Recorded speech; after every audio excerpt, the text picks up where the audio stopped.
Hi, and welcome to Executive Mosaic's video interview series. I'm Charles Lyons-Burt, a senior writer and editor with Executive Mosaic, and joining me today is Jon Rucker. He's CEO at Ultra Intelligence and Communications. Thanks for being here, Jon. Yeah, thanks for having me today, Charles. Absolutely. It's been good to catch up with you a little bit. We spoke at last year's Baird conference. Yeah, we're here today at the 2024 Baird Government and Defense Conference. And you presented last year here and gave everyone an overview of kind of where Ultra is looking for the future and the portfolio and how that's coming together. But can you give us an update this year? What's the latest and greatest at Ultra INC?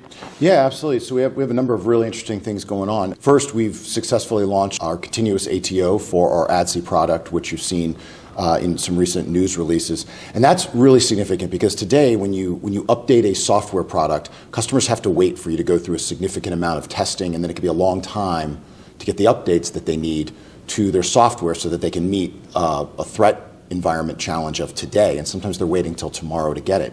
And with a continuous ATO, that allows us to immediately roll out software updates on a more time-critical basis for customers.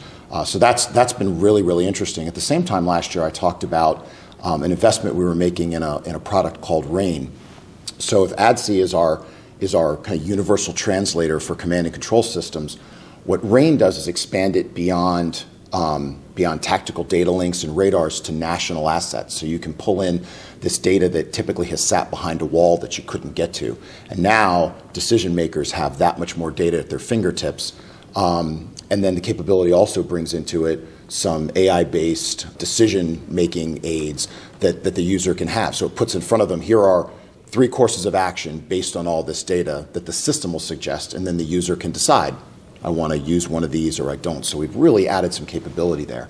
The second thing we've done since last year that's really exciting is we've launched our 6th generation radio and our high capacity mesh waveform. So historically, our radios were designed for a static, high capacity line of sight threat. And in the world of Iraq, Afghanistan, that was absolutely the technology you needed. But we're now in a world where what you need is mobile capability, and sometimes you need super high capacity. Sometimes you just need something mobile with enough data moving through that you can communicate as needed. And in all cases, you need something that's self-forming and self-healing, which is where this mesh waveform comes in. So what we've done with our 6th generation is we've significantly shrunk the size, weight, and power requirements of the radios. So if you still need a high capacity radio that'll push eye-watering amounts of data around the space, we went from a radio that was this big and weighed 21 pounds to a radio that's this big and weighs 7, and it'll do that for you. But if you need to fly a high-capacity radio on a drone that's very small, we can do that, and it creates interoperability, backwards interoperability with the systems that are fielded today, and then with this mesh waveform on top of it, you now have that self-forming, self-healing network in the battle space, which is just a critical thing in today's environment. And then the other thing that we're really excited about that wasn't something we were working on, I think when I briefed last year, but was something we saw the opportunity for and started investing in shortly after the conference, I think, was our Tropo line of products.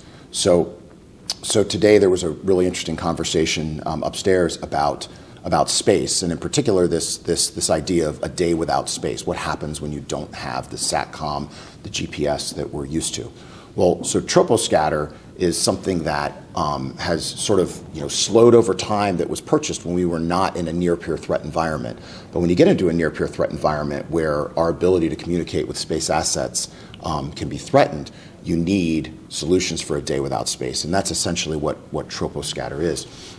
And so we've launched a line of products that's been demonstrated across a number of customers. We hope to be announcing soon some places where we've successfully sold these products. And what's really cool about that is I mentioned our 6th generation radios.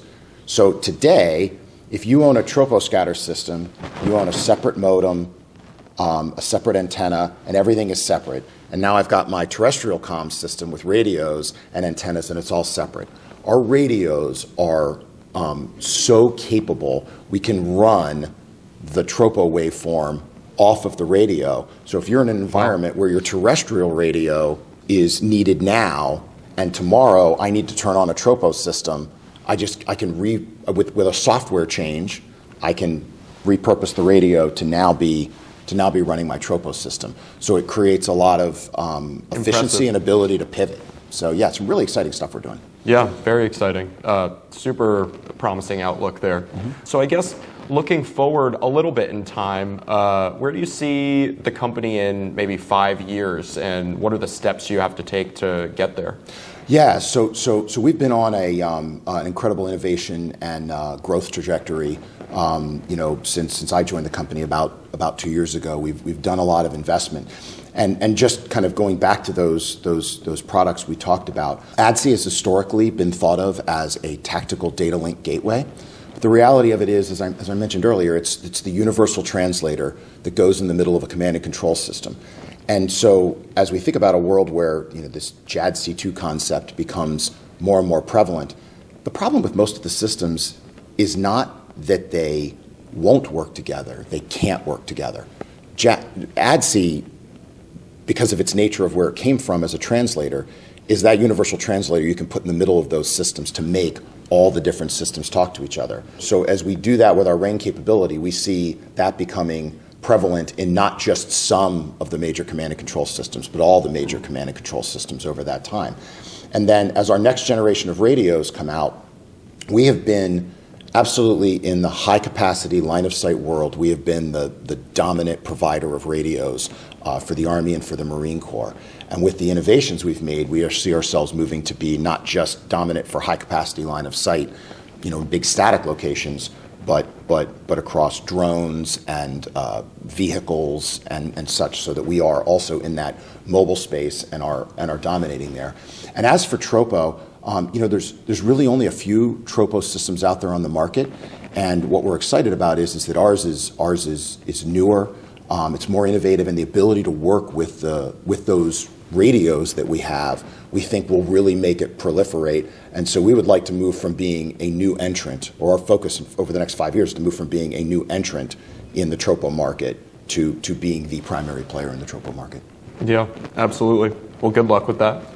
Guess wrapping up here, and you touched on the space panel a little bit previously, but what's been your biggest takeaway from the conference today here at the Ritz-Carlton? Yeah, I'd say a couple of things. One, it's always a tremendous event. All the right folks are here, so the networking that you can do is just fantastic. I think the second thing beyond that has been, as I've sat through sessions, you mentioned the space one that I talked about earlier. As I sat through sessions, I continuously was sort of reinforcing the things that we've been investing in are the right places that are going to be where the focus of the market is, and we are well positioned. There was the session on Day Without Space. There was even a session on some of the changing political realities and what that's going to mean. But again, we're positioned there because we're in that product space where we differentiate with the capability that we have. So I'm very encouraged by that. Certainly you always have some new ideas that come up and things you learn along the way, and you say, hey, we're going to go back and think about that, and always be looking forward to having new and exciting things to talk to you guys about. Absolutely. Well, thank you so much, Jon. Absolutely. Appreciate the time today. And thank you for joining us.